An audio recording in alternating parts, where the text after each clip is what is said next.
Pas orang. Kena pula seekor lagi orang ni. Hei. Memang suwe tu aku. Ni jaket pada awi ni. Ni awi punya majar tak habis-habis lagi ni. Dia beri kat aku. Orang bahang pula seekor lagi. Merah.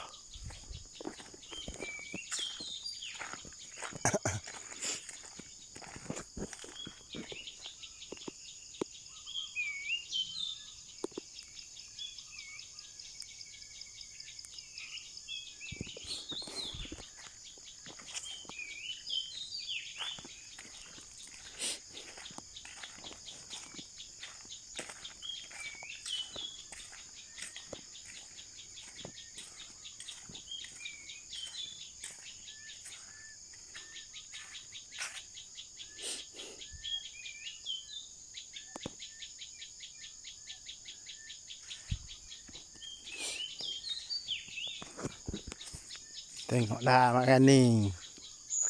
Orang apa kena.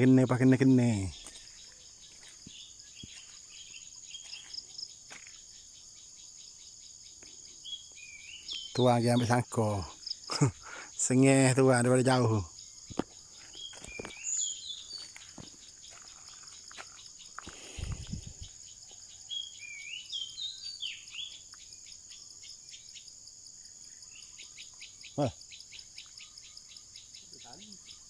Hah? Tak lekat. Tak lekat tu. Pokok petang ni comel kok, tapi macam ada semut kok. Jadi pula kok free. Tengoklah orang, pas ekor-ekor dia nak power. Lawan Mak Ani.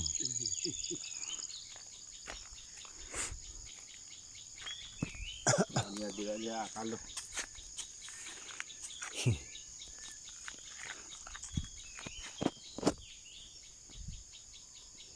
Ya, slow.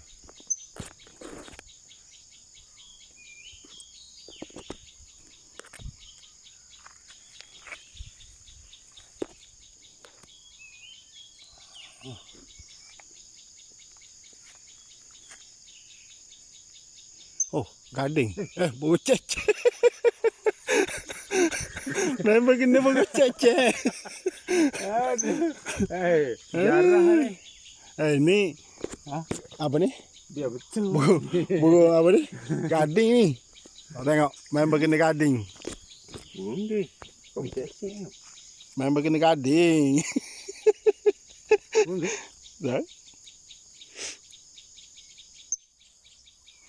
Mu ngata dia nak bahan ngata.